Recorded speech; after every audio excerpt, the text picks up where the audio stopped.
Assalamualaikum warahmatullahi wabarakatuh. Perkenalkan, saya Dina Haryani dari Unit 1 Semester 1 Prodi Pendidikan Guru Sekolah Dasar Universitas Samudra dengan mata kuliah Konsep Dasar Matematika. Nah, teman-teman, di sini saya akan menjelaskan dan memberikan contoh-contoh soal mengenai logika matematika dan penarikan kesimpulan. Saksikan terus ya video selanjutnya. Nah, teman-teman, di logika matematika ada dua pembahasan. Yang pertama, pernyataan ekuivalen, dan yang kedua, kuantifikasi. Kita bahas satu-satu ya. Yang pertama, pernyataan ekuivalen. Pernyataan ekuivalen adalah pernyataan yang diucapkan dalam tabel pernyataan. Nah, pernyataan ekuivalen yang cukup memiliki nilai kebenaran yang sama. Oke, kita buat contohnya ya. Pernyataan ekuivalen, pernyataan tidak benar bahwa mawar berwarna merah dan melati berwarna putih. Kita udah tahu ya teman-teman rumus ekuivalen ini. Nah, kita masuk pembahasan lingkaran. Lingkaran itu kita anggap sebagai tidak benar bahwa P mawar berwarna merah dan kata penghubungnya itu disjungsi. Ini teman-teman, disjungsi. Oke, kita anggap sebagai melati berwarna putih. Ini lambang ekuivalen ya teman-teman. Jadi disjungsi kalau bersama lingkaran dia berubah menjadi atau. Kita tinggal masukkan aja negasi P atau negasi Q. Negasi P, negasi itu tadi kita masukkan pada lingkaran. Berarti tidak benar bahwa mawar berwarna merah atau tidak benar melati berwarna putih. Ya, semoga teman-teman paham ya. Kita masuk ke pembahasan yang kedua, yaitu kuantifikasi. Kuantifikasi merupakan secara sederhana dalam sebuah penelitian yang digunakan untuk memperjelas dalam suatu data tertentu atau menggunakan indikasi melalui data yang berupa angka. Kita bisa buat contohnya sebagai berikut. Kita masuk ke contoh kuantifikasi.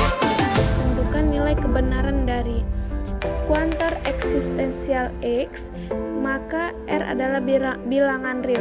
X pangkat 2 sama dengan X. Nah, jadi kita cari kebenaran dari ini teman-teman. Apakah X pangkat 2 sama dengan X? Nah, kita buat permisalan.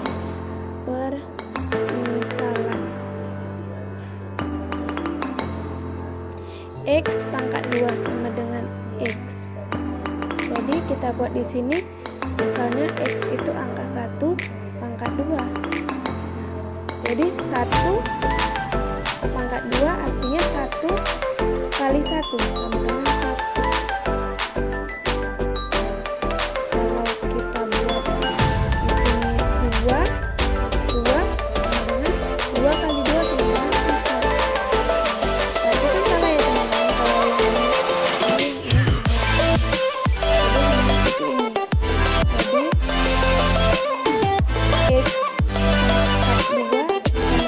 X.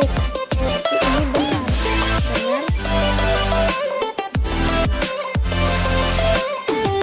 masuk yang pertama, yaitu modus ponen.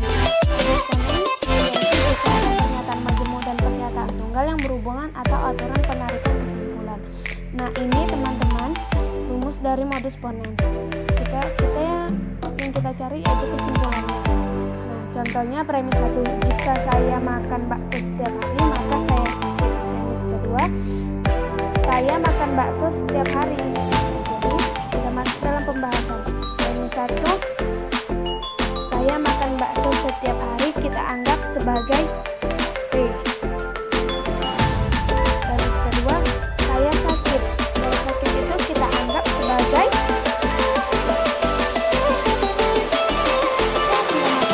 rumus dari ponen.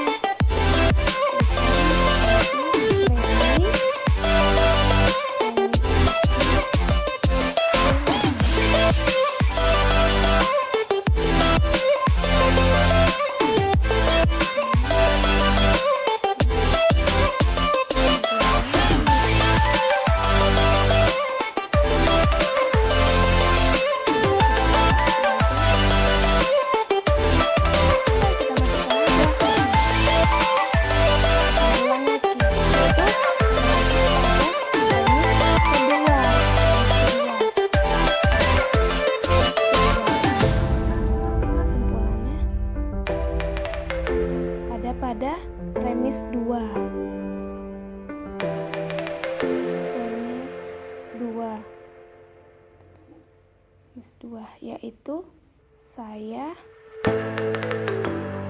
sakit. Semoga teman-teman paham ya untuk modus tollens. Yang kedua, modus tollens. Modus tollens itu jika ada pernyataan majemuk dan pernyataan tunggal yang berhubungan dengan negasi. Nah, rumus dari modus tollens itu ini yang satu yang kita cari itu tetap kesimpulan ya teman. Kesimpulan dari negasi. Kita masuk ke contoh.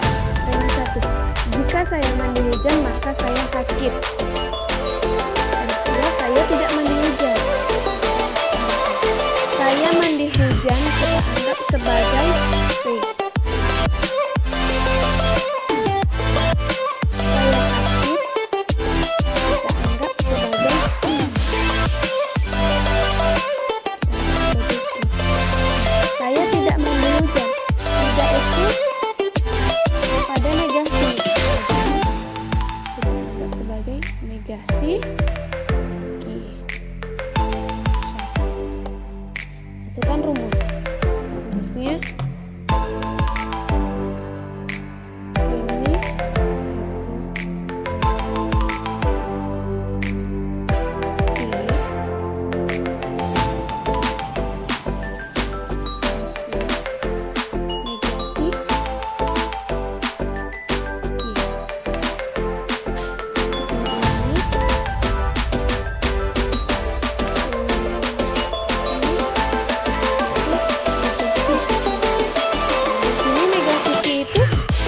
pada saya tidak mandi hujan.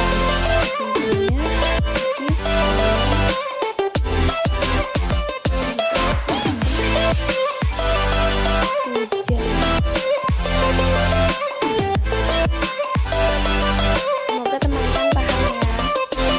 Kita masuk pada yang ketiga, modus silogisme. Modus silogisme yaitu ada dua pernyataan majemuk yang saling berhubungan.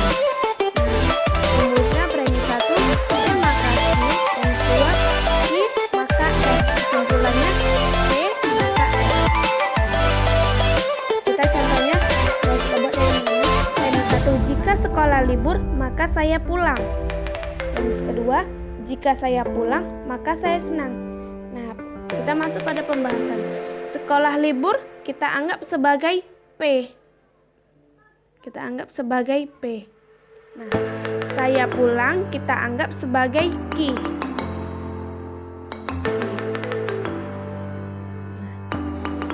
Saya senang kita anggap sebagai kesimpulannya R. Nah, masukkan rumus modus silogisme. Itu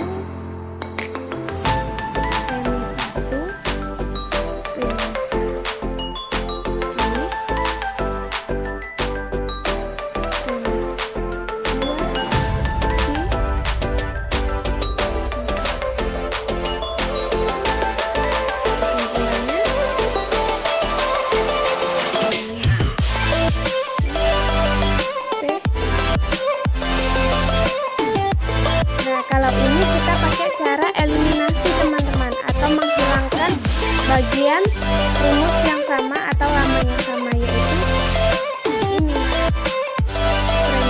premis 2 dan premis 1 atau kita hilangkan, maka bisa jadi seperti ini. Sisanya kan P maka R, jadi P itu pada sekolah libur.